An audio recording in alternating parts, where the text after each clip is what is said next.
Et là, j'ai pas ma caméra. Il veut pas me. Et-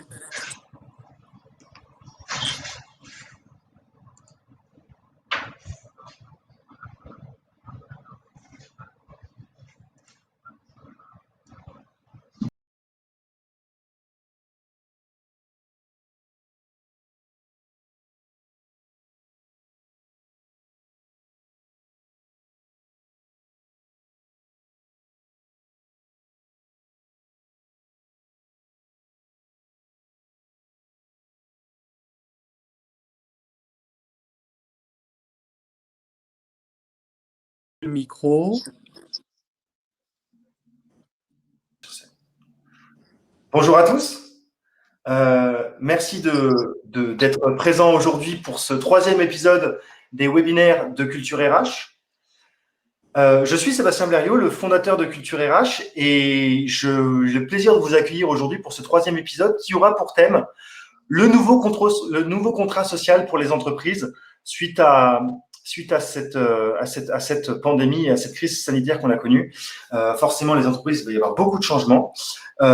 Et du coup, pour traiter de ce sujet du nouveau contrat social des entreprises, j'ai l'honneur aujourd'hui d'accueillir 2 personnes, 2 experts aujourd'hui, que sont Jérôme Ballarin.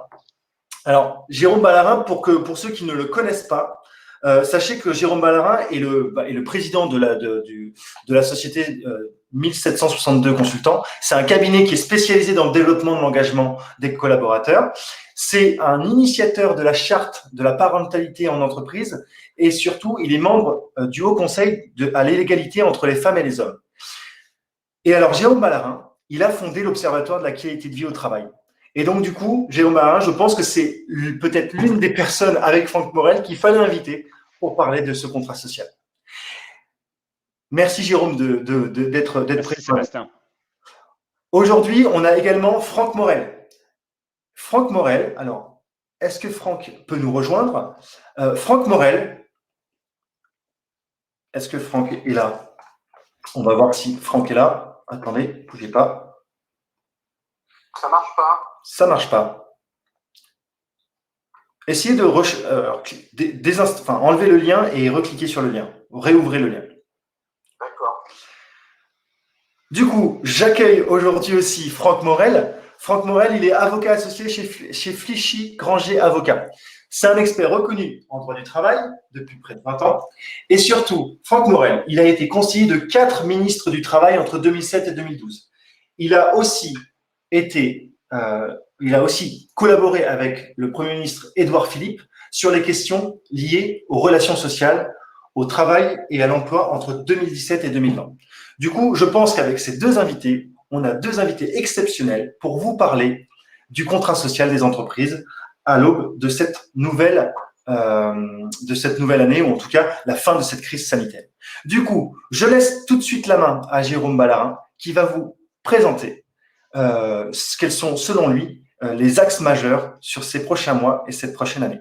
Merci à tous. Merci beaucoup Sébastien. Bonjour à toutes et à tous. Alors, je vais regarder si ça fonctionne en termes de diapo. Donc oui, c'est parfait.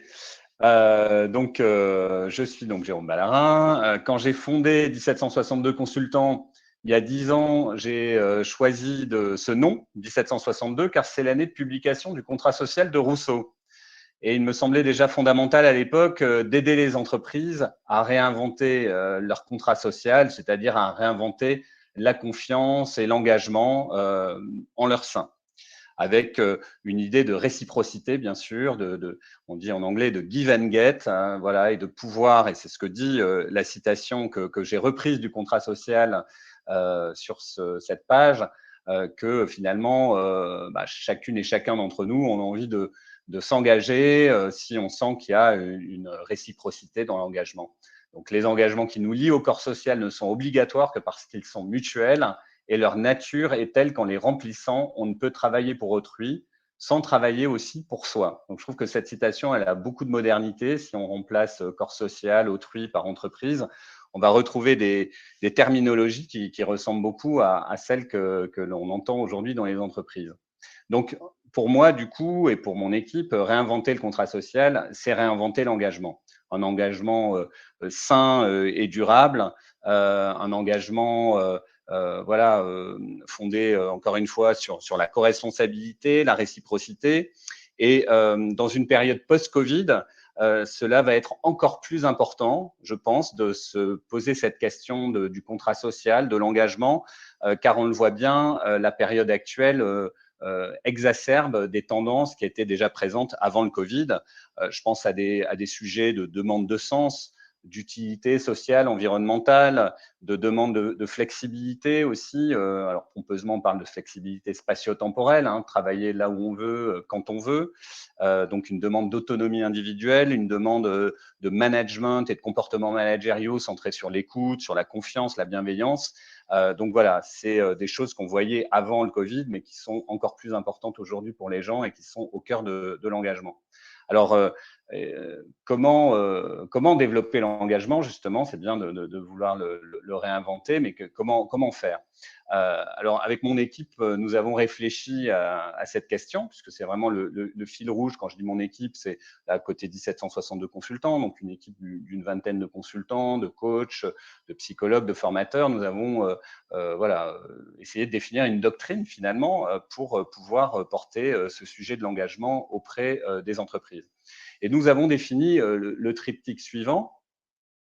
Je regarde l'heure aussi pour laisser, par respect pour Franck qui prendra la parole tout à l'heure, pour bien, je vais parler à peu près un petit quart d'heure, 20 minutes. Voilà, donc si je ne m'abuse, j'ai à peu près jusqu'à 11h25, je vais me caler là-dessus. Donc, le triptyque dont je vous parlais, eh bien, il repose sur, comme tout triptyque, sur 3 éléments clés. Pour nous, quelqu'un va être engagé s'il peut donner du sens à l'aventure collective dans laquelle il est engagé. Donc, c'est vraiment cette question du sens. Alors, comment ça peut se traduire concrètement? Parce qu'on est là aussi pour parler de choses concrètes. Un quart d'heure, 20 minutes, c'est court, donc je vais balayer quelques idées d'action concrètes, mais on pourra, lors de tout à l'heure, dans les échanges, je pourrais creuser certains points si vous le souhaitez, mais pour une entreprise, c'est vraiment travailler sur sa raison d'être, donc accompagner une équipe dirigeante pour définir la raison d'être de l'entreprise. Vous avez entendu parler de la loi Pacte qui appelle les entreprises à travailler sur ce sujet-là, à définir leur utilité sociale, environnementale, à définir leur projet de long terme, leur contribution pour la société. Donc, c'est vraiment pourquoi sommes-nous là en tant qu'entreprise. On a des sujets assez proches quand on réfléchit à des triptyques mission, vision, valeur. Qui sommes-nous? Où souhaitons-nous aller? Comment souhaitons-nous y aller? Là aussi, on donne du sens. Et l'idée, bien sûr, de tout ça, c'est de co-construire avec les équipes. Donc, peut-être que l'équipe dirigeante donne le point de départ, mais l'idée là, c'est d'avoir des approches bottom-up, des plans de transformation co-construits, des DPEF. Alors ça, c'est un peu plus technique, hein, la déclaration de performance extra-financière, où chaque année, les entreprises, à partir d'une certaine taille, sont appelées à communiquer sur leur politique en matière de responsabilité sociale, sociétale et environnementale, et à donner des indicateurs qu'elles vont suivre année après année. Donc voilà, un outil. Avoir la caméra. Accepter. Voilà, Franck. Mettre à jour les. Alors, apprendre. Franck, on vous entend. On t'entend, Franck. Voilà. Le deuxième élément du triptyque de l'engagement va être centré sur les relations. Quelqu'un va avoir envie de venir travailler, de se lever pour travailler, parce qu'aussi il va trouver dans dans ses heures de travail. Aujourd'hui, on ne va pas dire uniquement sur son lieu de travail, hein, puisqu'il travaille beaucoup aussi en distanciel dans certains cas, mais des relations qui vont voilà, lui donner envie. Donc, il comprend l'aventure, elle lui plaît cette aventure collective, et en plus, il trouve des relations épanouissantes au travail. Donc, c'est vraiment ce qu'on évoque là en disant qu'une personne sera engagée si elle évolue dans un environnement chaleureux et apprenant. Donc, comment concrètement? On va travailler sur les comportements de coopération, de management, de la culture de la confiance, des leadership models, une organisation apprenante, voilà, où l'individu va avoir le sentiment de développer ses compétences, avec par exemple du mentoring, hein, voilà, des logiques de développement qui peuvent reposer aussi sur, on demande aux managers aujourd'hui plutôt une posture de mentor d'ailleurs, voilà. Donc tout ça c'est très important aujourd'hui dans l'engagement. Et puis dernier point, si déjà je suis embarqué dans un projet qui me plaît, qui a du sens, qui me semble utile pour le monde, quelque part, voilà, si j'élargis à cette question un peu plus voilà, du monde, voilà, ou en tout cas de la société dans laquelle je vis. Donc, si ce projet me plaît et que j'y trouve des relations voilà, nourrissantes, la question de l'expérience que je vis aussi sur mes heures de travail va être très importante pour mon engagement. Donc, une personne sera engagée si elle vit une expérience positive durant ses heures de travail. Donc là, on en vient à des sujets qu'on voit bien aujourd'hui avec le développement des organisations hybrides, hein, des sujets de télétravail, de flexibilité, j'évoquais tout à l'heure la flexibilité spatio-temporelle, d'espaces de travail qui vont être agréables, qui vont être bien conçus, peut-être aujourd'hui un peu plus tournés vers la coopération collective. Quand on dit efficience collective, c'est si les réunions elles durent pas 3 heures, elles sont mal préparées, elles démarrent en retard, etc., mais qu'elles sont au contraire voilà, efficaces, pragmatiques, voilà, et utiles.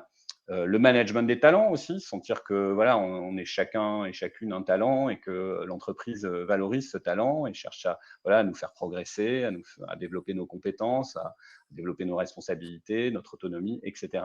La mixité également, mixité femmes-hommes, l'intergénérationnel, la diversité, les singularités au global font aussi partie de l'expérience. Si je suis voilà, en fonction de mon orientation sexuelle, du fait que je suis un homme, une femme, que voilà, je viens de tel ou tel coin du monde ou de la France, que j'ai telle ou telle aspiration. Voilà, toute cette question des singularités, elle est très importante et elle est clé dans l'expérience que chacune et chacun nous pouvons vivre au travail, sentir que bah, ces souhaits, ces aspirations, ces spécificités qu'on porte, eh bien, elles sont respectées, elles sont, voilà, on parle beaucoup d'inclusion hein, aujourd'hui, donc tout ça, ça fait partie de l'expérience. Donc voilà pour nous ce triptyque pour réinventer l'engagement, en particulier dans une époque post-Covid, et donc recréer du lien entre les collaboratrices et les collaborateurs d'un côté et l'entreprise en tant qu'organisation, qu'institution de l'autre. Hein, et donc, voilà, des choses un peu, des engagements mutuels vont pouvoir se jouer à la fois sur le sens, les relations, l'expérience. Pour rentrer et donner, rentrer dans le détail, non, on n'a pas le temps, mais en tout cas pour vous donner une illustration sur chacun des éléments du triptyque, voilà, par exemple, la construction aussi participative que possible d'un nouveau plan stratégique que vous avez exprimé ici sous une forme assez sympa de visuel, facilitation graphique, de scribing, qu'on aime bien utiliser, qui permet voilà, de faire converger les idées, de co-construire avec différents cercles. Hein. On peut commencer par un cercle de dirigeants et puis progressivement élargir et encore une fois arriver à une logique un peu plus de bottom-up où tout, on va dire un maximum de personnes dans l'entreprise vont contribuer à définir un peu le cap qu'on se donne. Ici, c'était un cap à 2023. Voilà, on va dire voilà en quelques mots à quoi doit ressembler notre entreprise, comment c'est l'idée des targets que vous avez dessous, hein, des objectifs chiffrés, comment ça va se concrétiser en objectifs chiffrés, et puis quels seront nos drivers stratégiques, nos axes stratégiques. Là, vous avez sur la partie gauche 6 axes stratégiques qui ont été définis et qui eux-mêmes donnent lieu à un certain nombre de plans d'action, etc. Mais ça permet comme ça de co-construire un peu cette feuille de route et du coup de donner du sens et qu'on ait l'impression, chacune et chacun, même si on est dans une grande organisation qui compte des centaines, voire des milliers de collaboratrices et de collaborateurs, d'avoir été co-auteur de ce cap commun et de pouvoir donner du sens à son travail au quotidien par rapport à cette cible collective. Sur la partie relations, L'illustration ici concerne des démarches que nous demandent beaucoup les entreprises actuellement sur de la formation à la culture du feedback. Alors, c'est des formations qui s'adressent au management beaucoup, mais qui peuvent aussi s'adresser à l'ensemble des équipes et des coéquipiers, parce que le feedback, peut être aussi un feedback collectif. C'est une culture de pouvoir dialoguer en confiance, de pouvoir se parler, s'écouter, pouvoir faire le point sur sur des activités, des projets qui sont menés ou qui ont été menés, pouvoir débriefer aussi pour progresser. Hein, c'est une logique de retour d'expérience. Et puis, derrière, il y a aussi cette notion de communication non violente. Hein, quelque part, on est un peu sur ici dans le protocole, c'est une illustration qui est proposée en 3 temps, mais finalement, comment de façon assez factuelle et sans mettre, tout en faisant part de l'émotion qu'on a pu ressentir dans une situation, mais sans quelque part que cette émotion déborde et qu'elle crée de la tension, finalement, comment, de façon aussi posée que possible, communiquer sur quelque chose qui va bien ou qui va moins bien. Donc voilà, avec j'observe, je ressens, je demande, et puis je décris les faits, je laisse réagir, je reformule, etc. Ou au contraire, j'évite de nier un ressenti de quelqu'un. Vraiment, c'est une base dans le comportement. Si quelqu'un nous dit qu'il se sent pas bien, c'est vraiment son ressenti interne. Hein, donc c'est compliqué de dire que c'est pas vrai. Je me justifie pas, etc., etc. Donc voilà, un certain nombre de clés de comportement, d'outils qui permettent de travailler l'écoute active, la reformulation, le questionnement, la création d'une relation de confiance, la communication non violente, etc., l'assertivité, voilà, pas mal de choses qui sont aujourd'hui, qui permettent aujourd'hui de construire des meilleures relations et encore une fois, promouvoir un environnement chaleureux. Je pense aussi à des déclinaisons on crée aussi des chartes du bien vivre ensemble, on réfléchit à la déclinaison des valeurs en comportement, in et out, et on fait travailler les équipes là-dessus. L'idée, là aussi, c'est de co-construire un maximum de choses avec les équipes elles-mêmes. Si je m'arrête sur le 3e élément, l'expérience, et que là, je porte le regard un peu, puisqu'on nous a demandé d'être concret, d'apporter aussi des clés concrètes. Donc, je vous parle en effet de projets que l'on mène. En ce moment, effectivement, beaucoup d'entreprises s'interrogent sur le retour sur site. Et l'idée et donc la reconstruction de l'expérience finalement au travail. Hein, quand on dit je vis une expérience agréable au travail, c'est vrai que l'expérience qu'on a pu vivre beaucoup d'entre nous depuis 1 an, elle a été plus ou moins agréable. On pourra en reparler d'ailleurs, certainement agréable pour certains, beaucoup moins pour d'autres. Mais en tout cas, l'idée là, pour les entreprises, à partir de maintenant, et ça va s'accélérer surtout à partir de début septembre, et Franck nous parlera tout à l'heure d'ailleurs un peu du côté plus contractuel, vraiment là, des accords d'entreprise autour du télétravail, de la gestion du temps de travail. Tout ça est en train de se redessiner. Mais c'est vrai que nous, nos clients nous demandent beaucoup aujourd'hui de les accompagner sur le management. Comment on va pouvoir embarquer les managers dans cette nouvelle phase? Qu'est-ce qu'on va leur demander de faire? Enfin, c'est plutôt comment on va les accompagner pour réaccueillir leur équipe. Je me pose les bonnes questions pour définir le nouveau cadre de travail de mon équipe. J'organise un moment convivial pour tous, pour qu'on se retrouve. Je reçois individuellement pour rassurer et échanger sur l'organisation de chacun. Je prends soin de chacun et organise régulièrement un point retour sur site, voilà, pour savoir comment ça se passe. J'organise sur la partie basse, l'étoile qu'on voit, une sorte de rétrospective en étoile, hein, comme on dit. C'est-à-dire, on va faire le point sur ce qui s'est bien passé, moins bien passé depuis 1 an, ce qu'on a envie de garder, de pas garder, d'arrêter, et on va définir des nouveaux modes de fonctionnement. Et puis, on va réguler régulièrement ces nouveaux modes de fonctionnement. Imaginons, on se retrouve début septembre, on organise une réunion d'équipe, on définit un certain nombre de règles du jeu sur le nombre de jours de télétravail, les moments où on va demander aux gens d'être plus présents, notamment pour des réunions, peut-être des événements d'équipe. Bref, on commence à réfléchir aux règles du jeu, comment ça se passe quand on télétravaille, etc., les points réguliers d'activité, le pilotage de l'activité, etc. Et bien tout ça, imaginons, on le définit ensemble début septembre. Ça vaut peut-être le coup, dans la 3e ou 4e semaine de septembre, de se réunir pour faire un temps de régulation et se dire, bon, là aussi, est-ce que les règles du jeu qu'on a fixées sont bien, etc. Et de les faire évoluer si besoin. Donc voilà aussi des choses très concrètes qui vont permettre de reconstruire un peu la relation de chacune et de chacun avec le collectif de travail. Alors, pour avancer, l'important, et je vais essayer d'accélérer un tout petit peu, c'est que finalement, sur ces sujets, on soit tous co-responsables. Moi, je suis très attentif à ce principe de co-responsabilité. Voilà, on peut attendre beaucoup de l'entreprise, et c'est vrai que l'entreprise doit faire le premier pas sur ces sujets, impulser des actions. Voilà, les managers aussi sont très attendus, mais les collaborateurs aussi. On est tous co-responsables finalement. Un peu de logique un peu systémique, hein, mais de notre qualité de vie au travail, de notre équilibre de vie, de la relation aussi qu'on tisse avec le collectif dans lequel on évolue. La co-responsabilité, ça peut être aussi de contribuer justement quand il y a des phases un peu de consultation sur la raison d'être ou la feuille de route de l'entreprise, sur l'organisation de l'équipe, etc., etc. On est toutes et tous co-responsables. Alors pour s'arrêter sur le manager, c'est sûr qu'aujourd'hui, on est en train de vivre une sorte de révolution managériale et que clairement, la confiance, l'autonomie vont être au cœur du nouveau contrat social et plus la partie commandée ou contrôlée. Au niveau de chaque individu, c'est aussi important dans cette logique de co-responsabilité de piloter finalement non pas un engagement, mais plusieurs engagements. Ça, c'est vraiment une nouveauté des temps modernes, c'est qu'aujourd'hui, on a envie de réussir sur une pluralité de sphères d'épanouissement. Vraiment, l'être humain est un écosystème qui trouve son équilibre dans une pluralité de sphères, qu'elles soient, alors là, on en a modélisé quelques-unes, affectives, corporelles, professionnelles, éthiques, pour pas dire philosophiques ou spirituelles, culturelles également. Voilà, on a fait un travail un peu de modélisation d'une sorte de tableau de bord personnel avec des médecins, des psys, des philosophes pour se dire et comment finalement aider un individu à piloter finalement ses engagements et à donner le meilleur de lui-même dans son engagement professionnel, mais voilà, à pouvoir aussi piloter son engagement, son désengagement aussi, hein, parce que choisir, c'est renoncer hein, parfois, et puis faire le point régulièrement, prendre un rendez-vous avec lui-même, s'assurer qu'il ne s'oublie pas sur un certain nombre de sujets qui peuvent être fondamentaux pour lui.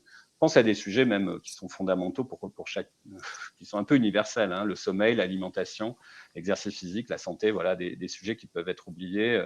Voilà. Et puis, il y a des sujets sur lesquels on s'épanouit plus, sur lesquels on a envie de se développer, mais parfois, il faut se demander si un surcroît d'investissement dans un domaine qui nous épanouit va pas se faire au détriment peut-être de choses qui sont totalement oubliées, qui peuvent un peu nous revenir en boomerang à un moment ou à un autre. En tout cas, cette thématique du management de soi, de piloter son propre écosystème, elle est clé aujourd'hui aussi. Ça fait pour moi partie aussi de la responsabilité de l'employeur je ne sais pas si on parlera de droit à la déconnexion avec Franck tout à l'heure, mais enfin, c'est vrai que c'est une thématique qui, pour nous, et pour moi, et pour 1762, est clé. Cette question de droit à la déconnexion, elle appelle un devoir de déconnexion aussi.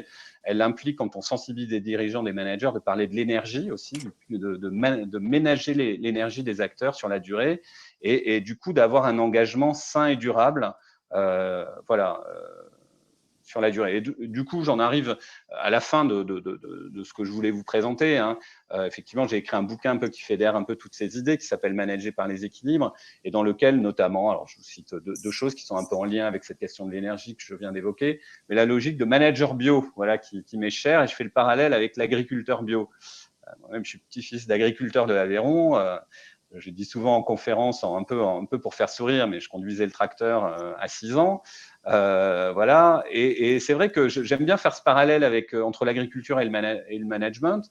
On a parlé parfois de manager jardinier. Enfin, tout ça, c'est des thématiques qu'on voit de plus en plus émerger. Mais là où, par exemple, l'agriculteur laisse des terrains en jachère hein, et laisse les sols se régénérer, de la même manière, on peut appeler le manager à pas faire porter l'effort toujours sur les mêmes personnes dans une équipe, même si on a souvent des gens qui sont peut-être plus contributeurs, ou voilà, mais laisser aussi les gens se reposer, voilà, laisser des gens en jachère pour qu'ils puissent se régénérer. Là où l'agriculteur va respecter les biorhythmes, de la même manière, le manager peut peut-être aussi respecter un peu les rythmes des uns et des autres. Là où l'agriculteur va mettre en lumière ses plantations, voilà, va les mettre au soleil, le manager bio, là aussi, doit valoriser, mettre en lumière aussi ses talents pour les aider à progresser aussi dans l'entreprise, c'est important. Voilà. L'équation de la performance durable, vous l'avez sous les yeux, hein, P égale O fois C fois E, ça veut dire quoi? Ça veut dire que la performance, et je rajoute un petit durable dans cette équation, souvent la performance, eh bien, c'est égal à objectif fois compétence, déjà savoir quoi faire, les objectifs et comment le faire. Hein, on peut savoir comment faire, mais ne pas avoir d'objectif, donc la performance est égale à 0. On peut avoir des objectifs, mais ne pas savoir comment faire, on est junior sur un métier, etc. Et puis, moi, il me semble qu'on est rentré déjà depuis quelques années dans un troisième grand temps du management qui va porter sur ce. Et ce, c'est l'énergie, ça peut être les équilibres, ça peut être l'engagement. Moi, voilà, j'y mets souvent le mot équilibre, mais quelque part, on est sur la question de l'énergie, avoir de l'envie aussi, qui commence par eux, avoir envie de le faire, avoir l'énergie de le faire. Voilà, moi, je centre le débat beaucoup là-dessus parce que c'est vrai qu'on est quand même dans avec toute la mouvance de la prévention des risques psychosociaux. Moi, je préfère parler de qualité de vie au travail, c'est plus positif. Mais on est vraiment dans cette logique de préserver l'énergie des acteurs. Et quand on dit contrat social, quand on demande aux gens de s'engager, eh bien, il faut être attentif dans un monde où il y a de plus en plus de familles monoparentales, des couples biactifs, des nouvelles technologies qui créent une sorte de surconnexion, etc. De temps qui devient très rare. Dans nos enquêtes, 7 salariés sur 10 nous disent manquer de temps au quotidien. Bref, cette question de l'énergie, c'est vraiment une question qui est clé. Voilà, et c'est pour revenir un peu et terminer par un petit clin d'œil. Voilà, c'est la dernière page et je laisse la parole à Franck dans quelques secondes.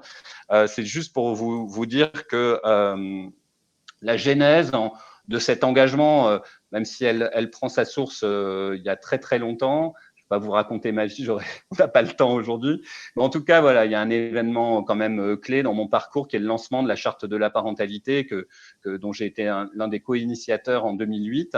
Et qu'on a lancé, Franck devait être dans l'équipe du ministre du Travail de l'époque, d'ailleurs, on l'a lancé au ministère du Travail avec déjà une trentaine d'entreprises. C'est vrai que ça a été le point de départ pour moi de tout un engagement, donc avec la création derrière de l'Observatoire de la parentalité en entreprise, qui est devenu donc en 2019 l'Observatoire de la qualité de vie au travail. Et aujourd'hui, on fédère un réseau de 30 000 employeurs qui sont signataires de cette charte. On a un tour de France qui nous amène à aller au contact même de PME, TPE dans ces employeurs. La moitié ont moins de 1000 salariés, un quart ont moins de 30 salariés. Et c'est vraiment, pour moi, quand j'ai lancé ça, c'était vraiment aussi déjà dans une question de c'est quoi les nouveaux moteurs d'engagement pour les salariés. On parlait déjà beaucoup en 2006, 2007, 2008 du désengagement des collaborateurs. Et c'est vrai que moi, cette question de la parentalité, ça a été un des leviers, la question plus globale de la conciliation vie pro, vie perso. Vous voyez, on l'a après élargi à ces questions d'engagement pluriel, de tableau de bord personnel. Voilà, comment aider aussi l'individu à piloter ses engagements, à pouvoir répondre à sa légende personnelle, finalement, à façonner son projet de vie. Et quelque part, et je terminerai par là, j'ai parlé de raison d'être, mais finalement, mettre sa raison d'être individuelle en résonance avec la raison d'être collective de l'entreprise. Au fond, c'est ça. C'est voilà, je contribue à une aventure collective. Je l'ai peut-être un peu co-construite, mais j'ai aussi mon projet de vie personnel et comment je mets tout ça en résonance. Voilà, pour moi, des sujets qui sont au cœur de la réinvention du contrat social pour aujourd'hui et pour demain. Merci beaucoup de votre attention. Désolé Franck, j'ai peut-être un peu débordé, je ne sais pas, mais en tout cas, je te laisse la main. Je crois que voilà, je vais passer la slide suivante. Moi, ça s'arrête là. Je ne sais pas où sont tes slides, j'avoue. J'ai pas de slide. Non. Bon, très bien, Jérôme. Alors, parfait. Merci beaucoup, Jérôme, de cette intervention, effectivement, qui a bien mis en perspective le sujet qui nous réunit aujourd'hui. On a conçu ce webinaire en se disant qu'on était assez complémentaires justement dans la tonalité de nos propos successifs sur le sujet. Et donc, moi, je vais mettre l'accent sur 3 grands thèmes qui, au regard de cette question du nouveau contrat social pour les entreprises, alors c'est même pas post-21 parce que on y est toujours en 21, c'est post-crise sanitaire, c'est en sortie de crise sanitaire. Quel est le nouveau contrat social pour les entreprises? Et autour de cette question de nouveau contrat social des entreprises, il y a évidemment de multiples questions qui se posent et qui vont se poser dans les semaines, dans les mois à venir, dans les années à venir. Mais j'ai eu envie de mettre un coup de projecteur sur 3 d'entre elles qui me paraissent particulièrement importantes. La première, c'est celle du dialogue social, j'y reviendrai. La seconde, c'est celle du télétravail et de la place énorme qu'a pris le télétravail dans l'organisation du travail. Et quoi qu'il arrive, cette place, elle restera peut-être pas énorme, mais extrêmement importante, même si la part du télétravail décroît dans l'entreprise dans laquelle vous travaillez temporairement. On y aura goûté, on en sera passé par là, entre guillemets, et donc plus rien ne sera sans doute jamais comme avant. Et puis le troisième sujet qui est en lien avec les deux précédents, c'est la relation au temps de travail, sous ses différentes formes, sous ses différentes facettes, qui, elle, est aussi assez modifiée de manière assez considérable, assez importante, et là aussi avec des effets dans le temps qui vont s'échelonner sur longue période, je pense. Alors, premier point, la question du dialogue social. Le dialogue social, il a quand même été, pendant cette crise sanitaire, au cœur je dirais, des modes de pilotage des entreprises et des réponses qui ont été apportées. J'en veux pour preuve ce qui s'est passé en matière de prévention des risques professionnels, puisque pour adapter le protocole sanitaire, pour adapter les règles dans chacune des entreprises de prévention et les règles de port du masque, les règles de distanciation, les règles d'organisation de la circulation dans l'entreprise et même dans un certain nombre de cas les règles de télétravail, eh bien très souvent et je dirais de manière beaucoup plus fréquente qu'on aurait peut-être pu le penser, et je m'en félicite, eh bien, on en est passé par le dialogue social sous diverses formes. Alors, parfois, ça a pris la forme d'un dialogue social extrêmement informel, organisé un peu sur le tas, avec les différents acteurs de l'entreprise. Et puis, parfois, ça a pris la forme d'accords collectifs en bonne et due forme qui ont organisé les réponses à apporter. Et donc, quand on aura un peu de recul, évidemment, sur cette crise et sur les bilans, notamment quantitatifs, qui pourront en être tirés, on verra que, vraisemblablement, je fais le pari qu'il y a eu un nombre d'accords significativement important qui a été signé dans les entreprises sur ces questions. Et je pense que ça a contribué à améliorer l'acceptabilité et la bonne, je dirais, la bonne intégration des différents processus qui ont été mis en place. Alors, pourquoi c'est quelque chose qui a été important pendant la crise sanitaire et qui va rester, à mon avis, important. Quand j'étais conseiller d'Édouard Philippe, j'ai participé en 2017 à l'élaboration des ordonnances du 22 septembre 2017 et à la mise en place de deux orientations qui ont modifié la vie des entreprises, la vie des partenaires sociaux, et à mon avis vont continuer à le faire parce que c'est quelque chose à des tentes multiples, on va dire. C'est d'une part la mise en place du CSE, de l'instance unique de représentation du personnel, et d'autre part l'élargissement substantiel de la liste des sujets susceptibles d'être investis par la négociation collective. Il y a une question simple qu'on peut poser et à laquelle la réponse est tout aussi simple, qui est la question suivante, c'est est-ce qu'il est possible depuis ces textes de traiter par la négociation collective un nombre beaucoup plus important de sujets et le faire avec un réel impact que ça n'était le cas auparavant? Et la réponse simple est oui. Il est possible de traiter un nombre beaucoup plus important de sujets. Il est possible de le faire avec à côté de ça une instance de consultation qui, par son caractère unique, va renforcer son appréhension globale des thématiques auxquelles l'entreprise est confrontée. On avait avant une importance croissante du rôle du CHSCT via la montée en gamme des risques psychosociaux, via la montée en gamme de ces questions de santé-sécurité. Et un certain nombre d'acteurs se sont émus de la disparition du CHSCT en disant que cette appréhension allait être moindre dans la vie des entreprises. Moi, je pense plutôt le contraire. Je pense qu'en réalité, via la mise en place du CSE et via l'appréhension globale des sujets en une instance unique, ça renforce la nécessité d'intégrer dans l'organisation du dialogue social, très en amont, la prise en considération de l'ensemble des sujets. Et on le voit bien, notamment à travers les problématiques de santé et de sécurité au travail, et notamment, par exemple, dans les cas de restructuration où, de plus en plus, eh bien, l'accent est mis sur la prise en considération le plus en amont possible devant les représentants du personnel via un certain nombre de plans d'action dédiés, des problèmes de risques psychosociaux, des problèmes de santé, sécurité au travail.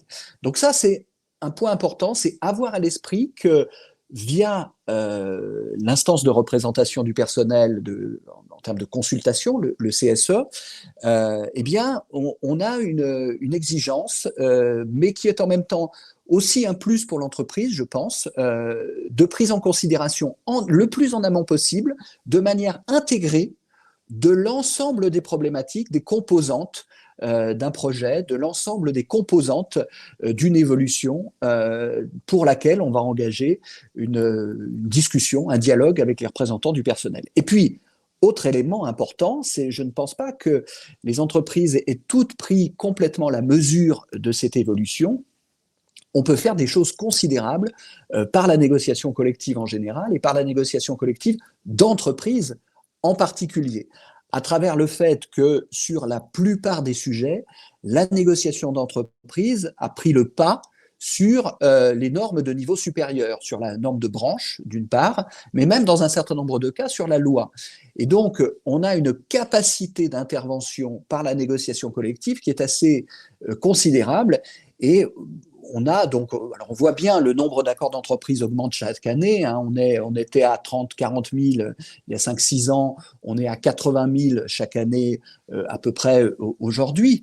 Et donc, on voit bien que de plus en plus les acteurs se saisissent de cet outil qui est la négociation collective. Et moi, je fais le pari que ce sont des questions qui vont se poser de plus en plus. Alors, elles vont se poser de plus en plus, notamment sur 2 sujets, ce qui me permet de faire la transition. D'abord sur un premier sujet, qui était un sujet, qui concernait un nombre assez faible, une proportion assez faible de travailleurs avant la crise sanitaire, et dont on a découvert, je dirais à l'occasion de la crise sanitaire, dont on a découvert les caractéristiques, les avantages et les inconvénients, c'est le télétravail. Le télétravail, c'est quelque chose qui date pas d'hier, puisque c'est quelque chose qui a été organisé par un accord au niveau européen dès 2002. C'est dès l'année 2002 qu'il y a eu un accord cadre qui a posé au niveau européen un certain nombre de règles. Et puis, il y a eu un accord des partenaires sociaux en 2005, un premier accord des partenaires sociaux en 2005, et c'est en 2012 que le législateur s'est préoccupé de donner un cadre légal permettant l'organisation du télétravail. Alors, ce cadre a évolué au fil des ans et on était à peu près à l'orée de la crise sanitaire. Avant la crise sanitaire, on était à peu près à environ 7% de la proportion des télétravailleurs était environ à 7%, ce qui du reste nous mettait en position assez faible par rapport à un certain nombre de nos voisins européens pour lesquels cette forme d'emploi était beaucoup plus développée. Et puis, boum, survient la crise sanitaire et on a multiplié par 4 avec la crise sanitaire la proportion des télétravailleurs. Alors, avec des bons côtés et des mauvais côtés, le bon côté, c'est que ça a permis, dans un grand nombre de cas, de maintenir le lien, de maintenir le travail dans l'entreprise, couplé avec les mécanismes d'activité partielle extrêmement généreux qui ont été mis en place. Activité partielle plus télétravail a permis vraiment de préserver l'emploi pour les deux, et puis pour le télétravail, lorsque c'était possible, lorsque le job était télétravaillable, de préserver le lien. Et puis, on a connu également un certain nombre de mauvais côtés à ce télétravail, la perte de repères dans un certain nombre de cas avec l'entreprise, la perte de lien avec le collectif, et puis parfois peut-être le sentiment d'isolement professionnel auquel un certain nombre de salariés pouvaient être confrontés. Et donc, s'ouvre aujourd'hui, et elle a commencé depuis quelque temps, une nouvelle ère, c'est l'ère du télétravail post-crise sanitaire. C'est-à-dire, c'est le passage d'une situation d'un télétravail un peu subi et d'un télétravail alternatif à l'inactivité à un télétravail beaucoup plus choisi et beaucoup plus choisi dans un contexte où le fait que l'usage de cette forme de travail n'était pas forcément envisagé dans un grand nombre d'entreprises parce que on avait peur d'un certain nombre d'effets collatéraux qui pouvaient en être induits, hein, et notamment la perte de lien avec le collectif, ou peut-être la perte de contrôle par rapport au travail qui est produit. Eh bien, à l'usage, et à l'usage un peu forcé dans un certain nombre de cas, un certain nombre d'acteurs se disent finalement c'est peut-être pas si mal, mais c'est peut-être pas si mal si c'est bien organisé. Et donc c'est comme ça qu'est venue sur la table depuis quelques mois maintenant la notion de télétravail partagé, c'est-à-dire de mix entre du télétravail et puis du travail classique sur le lieu de l'activité professionnelle. Et donc, la mise en place, dans un certain nombre de cas, de ces mix avec un certain nombre de jours de télétravail amène les entreprises à s'interroger sur les voies et moyens d'organiser ce télétravail post-crise sanitaire. Alors, il y a un certain nombre de points de repère et de points de vigilance par rapport à ces questions, je dirais, d'organisation du télétravail pour précisément organiser les choses dans le cadre d'un contrat social de l'entreprise qui prenne en considération l'ensemble des acteurs. C'est d'abord attention à éviter d'accroître le gap entre, pour aller vite, les cols bleus et les cols blancs. On va avoir des postes télétravaillables et puis des postes qui ne seront pas télétravaillables. Et donc, on va avoir une difficulté qui conviendra de gérer, c'est d'éviter qu'on ait d'un côté les happy few qui font de temps en temps du télétravail selon un rythme qui sera aménagé, et puis de l'autre côté les cols bleus, dont on donne l'impression dans ce cas de ne pas se préoccuper et qui vont regarder ça avec beaucoup d'amertume en se disant que les cadres, d'une certaine manière, ont gagné je dirais, un certain nombre d'avantages en termes d'équilibre vie professionnelle, vie perso, le télétravail pouvant être regardé à tort ou à raison comme cela par des personnes extérieures qui n'en bénéficient pas. Et donc, un premier point de vigilance dans le dialogue social et dans l'approche, c'est ne surtout pas laisser de côté, quand on va parler télétravail, ceux qui ne seront pas concernés par le télétravail. Et donc, peut-être mettre sur la table, dans les sujets qui seront abordés, un certain nombre de questions sur l'équilibre vie professionnelle et vie personnelle pour les télétravailleurs comme pour ceux qui ne sont pas télétravailleurs. Et puis ensuite, on va avoir évidemment un certain nombre de points de vigilance qui vont être induits par cette question du télétravail. Et un point de vigilance important va être relatif à la question de la protection de la santé et de la sécurité au travail. Les négociateurs, les partenaires sociaux, les négociateurs au niveau interprofessionnel ont signé un accord cette année, enfin l'année qui vient de s'écouler, fin 2020, dans laquelle, dans les points qu'ils pointaient et qui étaient nouveaux par rapport au cadre préexistant du télétravail, il y avait deux choses qu'il faut souligner, notamment, il n'y avait pas que deux choses, mais il y avait notamment deux choses, qui étaient la question de la fréquence, de l'organisation de la fréquence du télétravail. Donc ça, c'est vraiment important. Quelle est la fréquence? Quelle est la bonne fréquence? Est-ce que cette fréquence est figée définitivement ou est-ce qu'elle va être réexaminable à différents moments de la vie de l'entreprise, à différents moments où les besoins seront différents de part et d'autre, tant du côté de l'entreprise que du côté du salarié. Et ça pourra être évoqué tant au niveau collectif qu'au niveau individuel. Et puis, la question de l'isolement professionnel et du sentiment d'isolement professionnel. Attention, ça veut dire qu'il faut bien ménager la possibilité de tirer des sonnettes d'alarme lorsqu'il y aura des difficultés de ce côté-là. La possibilité, évidemment, de garder des liens collectifs, de garder le fait de créer du collectif et un lien avec tout ce qui contribue à ce collectif. Et donc, ça veut dire effectivement pouvoir prendre des contacts à certains moments, pouvoir avoir des réunions qui ne soient pas qu'en visio, qui ne soient pas qu'en distanciel. Le lien avec la représentation du personnel, ça évidemment les négociateurs y seront forcément attentifs. On a toutes ces questions qui seront abordées. Je fais un peu le parallèle avec ce qui peut être abordé dans un certain nombre de négociations lorsque vous allez avoir en présentiel des postes qui vont être des postes isolés où la question se pose là aussi de traiter la situation de ces salariés, par exemple, s'ils ont un malaise ou s'ils font un accident. Donc là, c'est un petit peu différent, mais la question peut se poser également. Et puis évidemment, et ça fera le lien avec le sujet sur lequel je conclurai, la question du temps de travail. Puisque le temps de travail en télétravail et le temps de travail en présentiel n'est absolument pas abordé de la même manière. L'horaire collectif devient quelque chose qui est une pure fiction et l'autonomie dans l'organisation du temps de travail se trouve encore renforcée par le télétravail, pour le meilleur comme pour le pire. C'est-à-dire, ça peut aussi bien aboutir à des situations de work alcoolique parce que la personne autonome se sent obligée de justifier de son autonomie et de bosser encore plus, ou à l'inverse, de désengagement parce que loin des yeux, loin du cœur, la personne peut se sentir laissée de côté et se désinvestir absolument de son travail. Donc, il faut aborder cette question de la gestion du temps de travail. Alors, il y a des plages horaires qui sont définies, qui doivent être définies avec les salariés, mais il ne faut pas laisser de côté la question du contrôle du temps de travail. Comment va être organisé le contrôle? Et ce n'est pas parce que le télétravail repose sur une forme de confiance, en remettant les clés d'une certaine manière de ces plages horaires et de ce contrôle à l'acteur qu'il faut absolument s'en désintéresser. Il faudra avoir mettre en place un certain nombre de mécanismes. Et donc, ça me permet de faire la transition avec la question du temps de travail, puisque cette question du temps de travail, elle va être essentielle dans cette sortie de crise. Elle l'a été pendant la crise parce qu'on a dû gérer la sous-charge, et donc l'activité partielle a été un outil totalement adapté pour gérer sa sous-charge, pour préserver des emplois. Mais on a eu la possibilité aussi de prendre des JRTT, d'obliger à prendre des JRTT dans un certain nombre de cas, ou d'obliger à prendre des congés dans un certain nombre de cas, qui a été utilisé.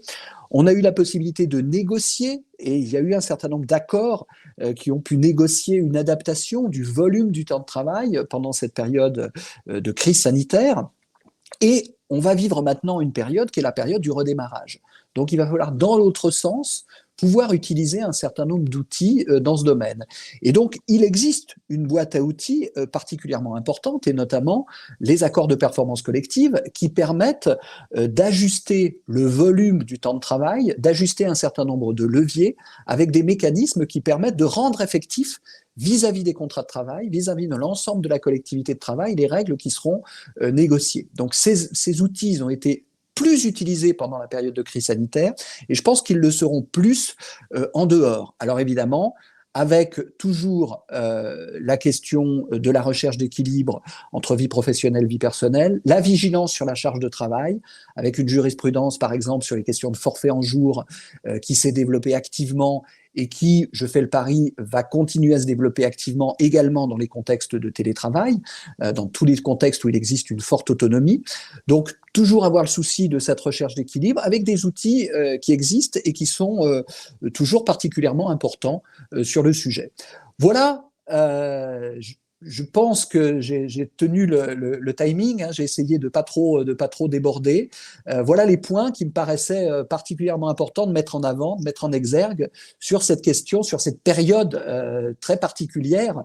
Alors, toute proportion gardée, parce qu'évidemment, on n'a pas connu une guerre, donc la comparaison a ses limites, mais je pense qu'on est dans une période qui, par certains côtés, ressemble un peu à la période d'après-guerre, c'est-à-dire après un moment très dur, on retrouve un peu des couleurs et on fait redémarrer la machine. Alors à l'époque, c'était pour reconstruire.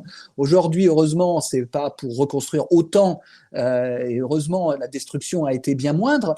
Mais quand même, il y a certains points de parallèle qu'il faut avoir à l'esprit. Et donc, il va falloir effectivement rebâtir, contribuer à repartir de l'avant après une période de crise assez notable, assez importante. Et donc, on a tous les outils pour ça, et le dialogue social, et l'utilisation, je dirais, des potentialités du dialogue social sur différents sujets, est, je dirais, un des outils majeurs à utiliser pour les acteurs pour permettre d'affronter cette période de la manière la plus efficiente possible. Je vous remercie. Merci beaucoup, Franck. C'était passionnant. Et effectivement, contrat social, dialogue social, on est quand même sur des thématiques extrêmement proches. Une éthique de la délibération, la volonté générale, etc. Voilà, on fait le lien entre le 18e et le 21e siècle. Absolument. Merci beaucoup. Il est temps peut-être de prendre des questions. Des questions. Alors, peut-être profiter du chat, peut-être pour nous interroger, si vous le souhaitez. Alors, est-ce qu'il y a des questions ? Déjà, est-ce qu'il y a des questions? Oui, s'il n'y en a pas, voilà. On s'arrête là. Est-ce que vous avez des questions? Normalement, elle devrait s'afficher, je pense. Je vois que Mustapha est en train de taper. Ah. Karine également, donc on va les voir Très bien. apparaître, je pense, d'ici quelques secondes.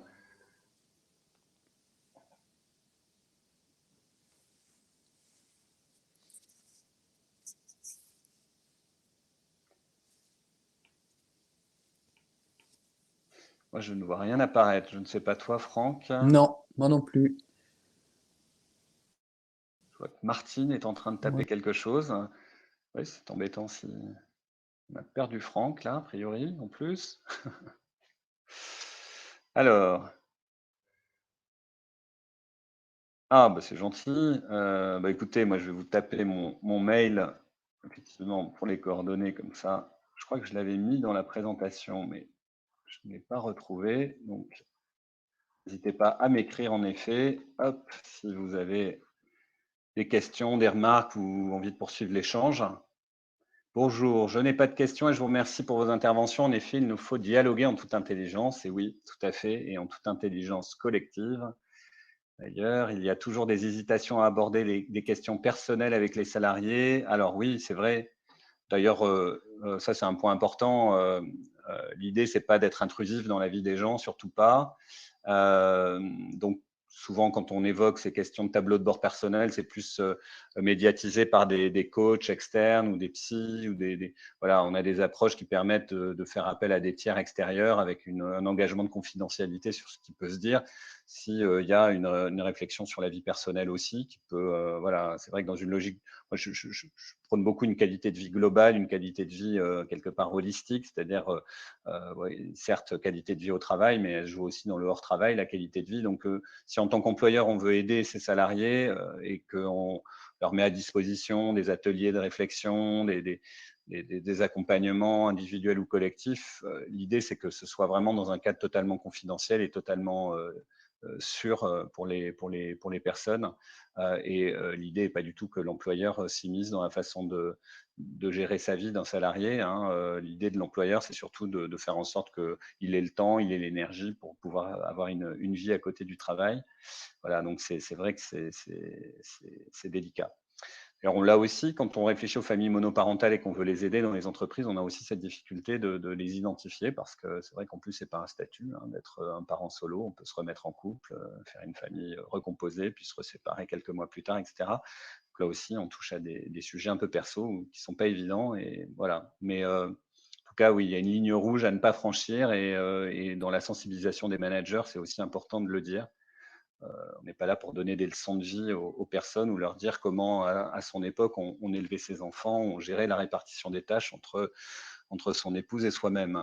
Ça, c'est la responsabilité de chacun. En revanche, faire en sorte que la personne, on ne la contacte pas à 23 h ou qu'on ne lui envoie pas d'email urgent le dimanche après-midi, ça, c'est de la responsabilité du manager pour préserver la vie personnelle de son équipe. Pour une simple question, quelles sont les perspectives de télétravail imposées par la pandémie de la Covid-19 ? Merci. Alors ça, je laisserai plutôt Franck répondre, mais il nous a abandonnés. Avez-vous des exemples d'outils digitalisation RH qui permettent de mieux suivre les salariés ? Oui, il existe des outils de planification du travail, si c'est ça la question, qui permettent notamment d'outiller les managers pour faire des plannings de travail. Là-dessus, on peut rééchanger si vous avez des besoins là-dessus, mais en effet, des outils qui permettent de voir qui est, enfin déjà de capter l'info via les salariés eux-mêmes qui complètent finalement leur desiderata de télétravail, de présentiel, etc., dans le respect bien sûr des règles collectives, et puis qui permet au manager de voir qui est où, et puis de piloter un peu les plannings de son équipe. Si c'est ça la question, pour dire suivre les salariés, je l'interprète comme ça. Suite de la question pour améliorer l'expérience collaborateur. Alors, des outils, oui, bon, il existe plein de choses effectivement pour améliorer l'expérience collaborateur. Alors, si on parle d'outils, bon, moi je pense que, en tout cas sur ces sujets d'expérience, la qualité du management, elle est clé. Les comportements managériaux, c'est le premier sujet. L'organisation du travail, c'est très important. Efficacité des réunions, capacité à pouvoir télétravailler, flexibilité choisie, etc. Et puis après, il y a toute la catégorie des services. Et là, il y a pas mal de choses en digital aussi qui existent, des conciergeries digitales, des outils pour trouver des babysitters, pouvoir, voilà. Donc, il y a pas mal de nouveaux services digitaux, y compris, alors même parfois certains employeurs souscrivent des abonnements pour des plateformes de soutien scolaire pour les enfants des salariés. Voilà, donc ça, c'est vraiment du pur digital aussi. Voilà, mais bon, ces outils sont un peu coûteux parfois, voilà. Donc c'est vrai que ça dépend de la taille et des moyens de l'entreprise, mais sur, en tout cas, les comportements managériaux ou l'organisation du travail, on peut agir sans forcément avoir des gros budgets. Voilà. Merci pour vos questions. Je vois Sébastien qui s'est reconnecté. Tout à fait. Alors on a perdu Franck entre-temps. Je ne sais pas s'il a eu un problème technique. En fait, Franck, depuis le début, on a une vraie grosse difficulté technique. J'étais incapable on a passé énormément de temps ensemble. D'ailleurs, à un moment, ça s'entendait parce qu'on essayait de trouver une solution. Et à un moment, ça fonctionnait bien. Il a d'ailleurs commencé à parler comme si de rien n'était. Mais oui, après, ça s'est bien passé sur sa présentation, mais c'est là sur les questions. Donc, je vois qu'il est 11h56. Il y a Emmanuel qui est en train aussi de poser. Donc, il dit qu'elle doit partir. Donc, merci pour ce webinaire. Merci beaucoup, Emmanuel. Merci à toutes et tous. Je pense qu'effectivement, on a a priori fait le tour des questions principales. En tout cas, merci de votre attention. Merci, Sébastien. Je vous laisse le mot de la conclusion. Bien sûr. Alors, écoutez, merci, un grand merci à Jérôme, Monsieur Ballarin, pour son intervention. Merci également à Franck. Malheureusement, il n'est pas là, donc je le remercie de la part de tous ceux qui ont participé à ce webinaire. C'était le dernier de la saison. Parce que en juillet et août, on va vous laisser tous profiter de vos vacances déconfinées, et on se retrouvera en septembre avec un futur sujet. Un grand merci vraiment à Jérôme et Franck. C'était vraiment deux invités vraiment. Merci pour votre invitation. Exceptionnelle, et c'était un vrai plaisir de pouvoir vous avoir avec nous aujourd'hui. Et malheureusement, j'aurais aimé le dire de vive voix à Franck, mais techniquement, ça a été très compliqué, et je suis désolé si jamais vous avez eu des petites coupures, que ce soit à Jérôme ou même les personnes. C'était vraiment la première fois que ça nous arrivait. Il fallait une première fois à tout. Voilà. Merci beaucoup. Merci à vous. Bonne fin de journée. Bonne fin de journée. À bientôt. Au revoir.